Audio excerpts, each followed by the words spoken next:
Bismillahirrahmanirrahim. Assalamualaikum. Nama saya Muhammad Irfan Najmi bin Muhammad, nombor kad matrik 076901. Baiklah, perbincangan mengenai isu-isu atau sifat ketuhanan ini merupakan satu konsep tauhid yang penting dalam Islam.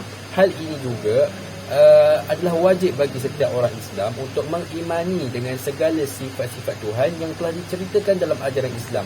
Adalah kufur bagi seorang Muslim itu jika tidak mengenali, meyakini atau membenarkan dan beriman dengan hati akan kewujudan Allah SWT dari segi namanya, sifatnya dan perbuatannya serta tiada sesuatu yang serupa dengannya. Jadi tugasan pada kali ini saya akan membahaskan sedikit ulasan mengenai video yang pilihan kami itu, insyaAllah.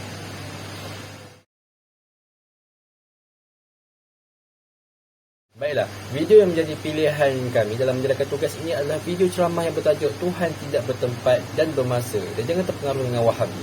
Perkataan Wahab yang pada tajuk video tersebut bermaksud adalah Wahabi. Selain itu, ceramah yang disampaikan dalam klip video ini adalah daripada seorang tokoh ulama yang sangat hebat, iaitu Tuan Guru Haji Saleh bin Musa.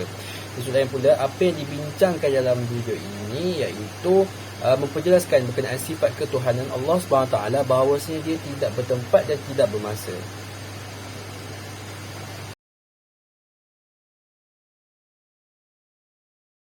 Terdapat beberapa isi kandungan yang disampaikan dalam klip video ceramah oleh Tuan Guru Haji Saleh ini, iaitu apa? Mengenai sifat ketuhanan ilmu tauhid. Antaranya ialah Tuan Guru menegaskan bahawa Allah SWT itu tidak bertempat dan juga tidak bermasa. Pertama sekali, apakah yang dimaksudkan dengan bertempat dan bermasa itu? Definisi bagi tempat ialah ruang kosong yang dipenuhi dengan sesuatu atau diketahui sebagai suatu permukaan yang menampung jisim.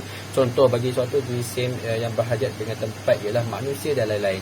Ini kerana proses sebelum terlahirnya manusia di muka bumi ini, ia ditempatkan di dalam rahim ibu terdahulu bagi menampung kewujudan dirinya sebelum berpindah ke alam kehidupan di bumi ini. Kemudian berpindah pula ke tempat yang lain, iaitu ke kubur sewaktu kematian seseorang manusia. Ruangan ini yang di dalam rahim bumi serta kubur itulah menunjukkan bahawa sesuatu yang berjisim itu bertempat. Ianya kerana setiap jisim itu sangatlah berhajat dan berhajat dengan sesuatu tempat. Apa yang boleh dikatakan dengan konsep Allah itu tidak bermasa?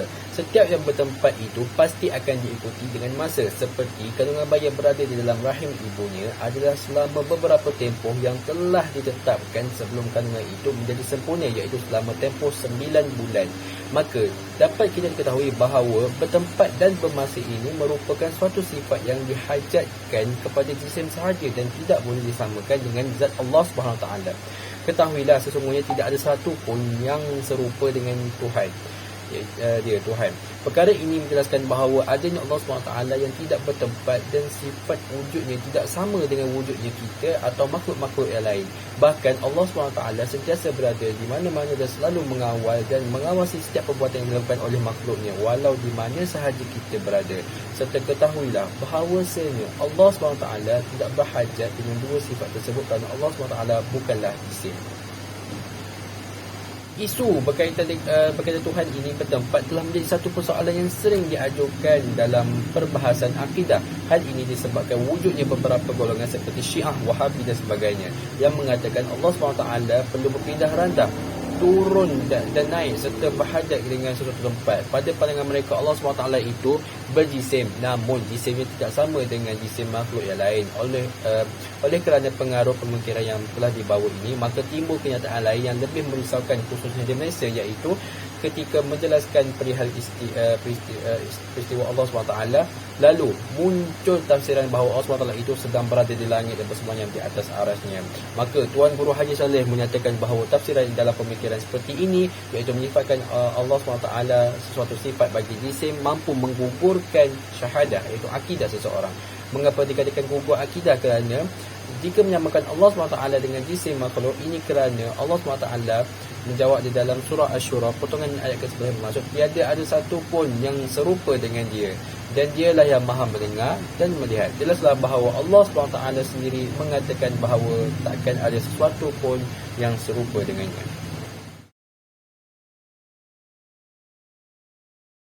Sebagai kesimpulan daripada video ini, melalui ceramah yang disampaikan oleh Tuan Guru Haji Saleh di dalam video ini juga turut dapat difahami dengan penyampaian serta bukti yang jelas bahawa kita tidak boleh sesekali menyamakan Allah SWT dengan makhluk, serta ketahuilah juga bahawa wajib bagi kita untuk mengimani dengan tauhid yang benar, iaitu tauhid yang telah ditafsirkan oleh ulama-ulama Islam. Bukannya semata-mata mengambil sesuatu ayat itu dan memahami secara langsung tanpa merujuk kepada ulama-ulama ahli sunnah wal jamaah. Dan akhir sekali, di samping itu, dengan pemahaman yang benar dapat menjaga keimanan kita daripada tergelincir. Ianya kerana jika kita menyamakan Allah SWT seperti makhluk lain, ketahuilah ia mampu membatalkan akidah, iaitu syahadat seorang Muslim itu. Hal ini juga disebabkan makhluk itu bersifat lemah. Maka tidak sewajarnya kita menyamakan Allah SWT dengan sifat makhluk yang lemah itu, kerana sudah jelas ianya merupakan sifat yang bertentangan bagi Tuhan. InsyaAllah belajarlah lagi lebih mengenai ilmu tauhid ini, kerana ilmu tauhid ini merupakan satu yang sangat penting untuk akidah kita semua. InsyaAllah. Assalamualaikum.